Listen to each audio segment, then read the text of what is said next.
पूरे pre planning वे में एक बिहार के अंदर दलित के द्वारा दलितों के ऊपर एक साजिश करके एक राजनीतिक हत्या करने के रूप में, जिसमें कई एक राउंड, हजारों राउंड गोलियां चली है, जिसमें एक व्यक्ति की लाश, एक व्यक्ति की डेथ हुई है। तो ये बात साबित करता है कि दलित के अंदर पासवान के रूप में नव सामंतवाद का रूप बिहार के अंदर लेने लगा है, जिसका परिणाम आज के डेट में आपके सामने है। और घटना आपको ये साबित करता है। लेकिन अचानक सैकड़ों की संख्या में लोग यहाँ पर आए, पहले गोलीबारी की, उसके बाद लोगों के साथ मारपीट करने लगे और अचानक वो एक तरह से करे ज्वलनशील पदार्थ, तेल वगैरह लेकर के आए थे और घरों पर डालना शुरू किया और अचानक से जलाने लगे। ये तो कहिए कि लोग किसी तरह जान बचा करके अपनी भागने में कहीं न कहीं सफल रहे। आपने देखा होगा कई जानवर जल गए हैं, पशु जल गए हैं, उनके मुर्गियां हैं जल गए हैं। तो इस घटना का जिंदा निंदा किया जाए कम है। और अब कोई दलित ही दलित के ऊपर अत्याचार करे तो हम किसको टारगेट करें? कहीं न कहीं आदरणीय जीतन राम मांझी जी इस पे निगाह डाले हुए हैं और माननीय प्रदेश के मुख्यमंत्री जी का निगाह है, उन्होंने भी इसका संज्ञान लिया, रेड्डी जी को यहाँ पर भेजा है। पूरे जानकारी जो भी इस घटना को अंजाम दिए, कड़ी से कड़ी कार्रवाई होगी, इसमें कोई दोषी बचने वाले लोग नहीं है। माध्यम से कहना चाहेंगे इस घटना में आदरणीय जीतन राम मांझी जी 22 तारीख को यहाँ पर आ रहे हैं अपने से निरीक्षण करने के लिए। कहना चाहेंगे अभी वर्गीकरण की बात हुई थी, इसी बात को लेकर के जीतन राम मांझी जी बार बार कह रहे थे कि वर्गीकरण क्यों जरूरी है, इसलिए जरूरी है। बात को समझिए।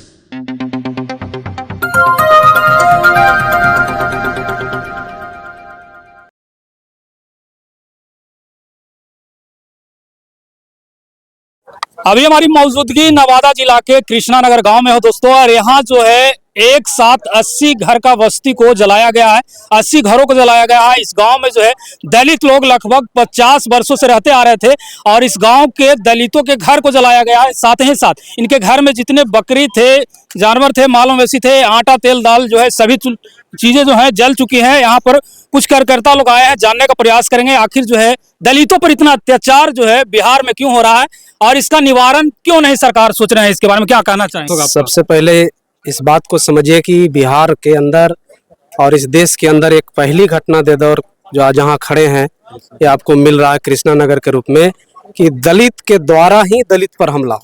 ऐसी घटना और कहीं आपको देखने को नहीं मिला होगा। तो आज का ये घटना पूरे बिहार को साबित करता है कि दलित नव सामंतवाद के रूप में एक जाति पासवान बिहार के अंदर आपके सामने मुखर होकर के आ रहा है, जो आप पर षड्यंत्र करके सिस्टमैटिक तरीके से आप पर हमला कर रहा है, जो जिसका नतीजा आज आपके सामने है। पूरे प्री प्लानिंग वे में एक बिहार के अंदर दलित के द्वारा दलितों के ऊपर एक साजिश करके एक राजनीतिक हत्या करने के रूप में, जिसमें कई एक राउंड, हजारों राउंड गोलियां चली है, जिसमें एक व्यक्ति की लाश, एक व्यक्ति की डेथ हुई है। तो ये बात साबित करता है कि दलित के अंदर पासवान के रूप में नव सामंतवाद का रूप बिहार के अंदर लेने लगा है, जिसका परिणाम आज के डेट में आपके सामने है। और घटना आपको ये साबित करता है। तो हम वैसे दलित जो गरीब, वंचित हैं, जो शोषित हैं, उनको आगाह करना चाहते हैं कि आज के बाद होशियार और सचेत हो जाइए। दलितों के अंदर, बिहार के अंदर नव सामंतवाद के रूप में पासवान आपके सामने, आपके ऊपर हत्या करने के लिए आपके सामने खड़ा है। इससे होशियार रहने की जरूरत है। कैसे निवारण होगी? लगातार जो है समाज पे मतलब जुल्म अत्याचार होते ही आ रहा है, थमने का नाम नहीं। अब कोई दलित ही दलित के ऊपर अत्याचार करे तो हम किसको टारगेट करें? अब तो ये हद हो गई है, ये तो हद हो गई कि दलित ही दलित के ऊपर अत्याचार करने शुरू कर दिए हैं। जो संपन्न दलित है, जो मजबूत दलित है, अपने आप को मानता है, वो बड़ी मछली छोटी मछली को जिस प्रकार से शिकार करती है, उसी प्रकार से छोटी मछलियां को एक घटना से साबित होता है कि वो निगल जाना चाहता, उसका अस्तित्व खत्म कर देना चाहता है। क्या कहना चाहेंगे सर? बड़ी घटना कहीं ना कहीं इंटरनेशनल न्यूज पे चल रही है। देखिए, घटना का जितना भी निंदा किया जाए कम है और हम लोग आदरणीय जीतन राम मांझी जी के निर्देश पे यहाँ पर आए हैं, गया से चल करके, और पार्टी के गया जिला के अध्यक्ष हैं, उनके निर्देश पे आए। इस तरीके की घटना हुई है, हम लोगों ने पूरे क्षेत्र का मुआयना किया। लोगों का कहना है कि वो खाना बना रहे थे, अब आराम करने की प्रक्रिया में थे, लेकिन अचानक सैकड़ों की संख्या में लोग यहाँ पर आए, पहले गोलीबारी की, उसके बाद लोगों के साथ मारपीट करने लगे और अचानक वो एक तरह से कह रहे ज्वलनशील पदार्थ तेल वगैरह लेकर के आए थे और घरों पर डालना शुरू किया और अचानक से जलाने लगे। ये तो कहिए कि लोग किसी तरह जान बचा करके अपनी भागने में कहीं न कहीं सफल रहे। आपने देखा होगा कई जानवर जल गए हैं, पशु जल गए हैं, उनके मुर्गियां हैं जल गए हैं। तो इस घटना का जिंदा निंदा किया जाए कम है और कहीं न कहीं आदरणीय जीतन राम मांझी जी इस पे निगाह डाले हुए हैं और माननीय प्रदेश के मुख्यमंत्री जी का निगाह है, उन्होंने भी इसका संज्ञान लिया, रेड्डी जी को यहाँ पर भेजा है। पूरे जानकारी जो भी इस घटना को अंजाम दिए कड़ी से कड़ी कार्रवाई होगी, इसमें कोई दोषी बचने वाले लोग नहीं है। और हम आपके माध्यम से कहना चाहेंगे यह घटना अचानक नहीं हुए, यह प्रायोजित है। कुछ वैसे मानसिकता के लोग, सामंती मानसिकता के लोग जो 15 साल पहले वाले जो शासन में रहते थे, वैसे लोग को लगा हुआ कि सत्ता में कैसे हम पुनः वापस आए और इसको लेकर के वो लोग है इस तरीके की घटना का अंजाम दे रहे हैं। समझे, कभी दलितों को परेशान, ये पहली घटना नवादा की नहीं, आपने देखा होगा गया जिले के आपके बोधगया में इस तरह की घटना हुई है। दलित लोग वहां रह रहे थे, अचानक आए हैं लोग, घरों पर हमला कर दिया है। तो वैसे लोग सोच रहे हैं कि दलितों को डरा करके धमका करके और फिर से हम 15 साल वाला शासन ले आए, एक तरह से कह सकते हैं बौखलाहट में इस तरीके का काम कर रहे हैं। लेकिन उनकी ये मंशा कभी पूरी नहीं होगी। जीतन राम मांझी जी, आदरणीय नीतीश कुमार जी यहाँ पर मुस्तैदी के साथ बिहार में बैठे हुए हैं। हर एक गरीब, हर एक दलित की चिंता है कैसे उनको आवास मिले, रोटी कपड़ा मकान मिले, इसकी चिंता है, उनको कैसे सम्मान मिले। जो भी इसको धूमिल करने का प्रयास करेगा उसको मुंह तोड़ जवाब मिलेगा।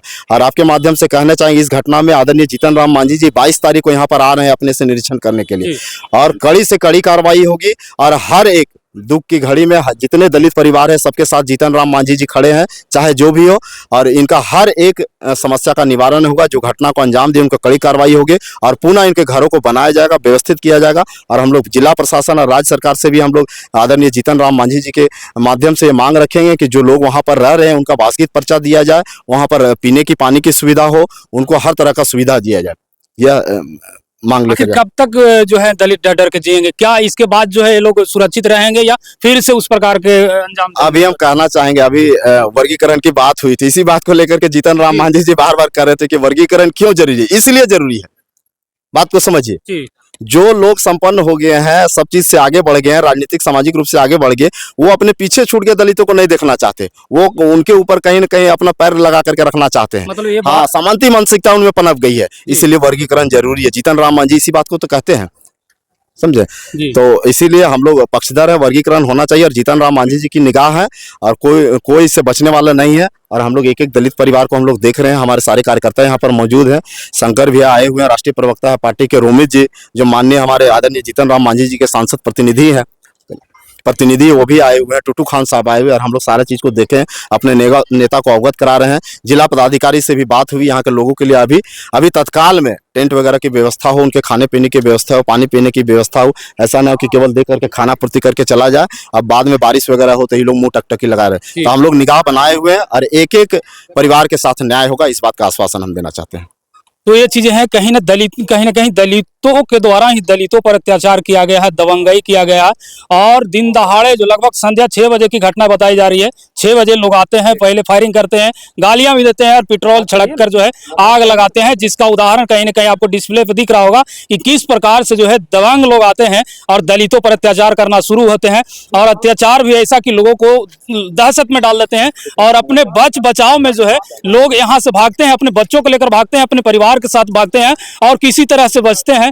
लेकिन इसके लिए जितना जल्द से जल्द जो है अच्छी सुरक्षा प्रदान किया जाए, इन लोगों के लिए घर प्रदान किया जाए, ताकि ये लोग फिर से अपना आशियाना जो है बना सके। बाकी इस घटना को आप लोग किसी नजर से देखते हैं, कमेंट बॉक्स में बताइएगा, वीडियो को जरूर शेयर कीजिएगा। जय हिंद।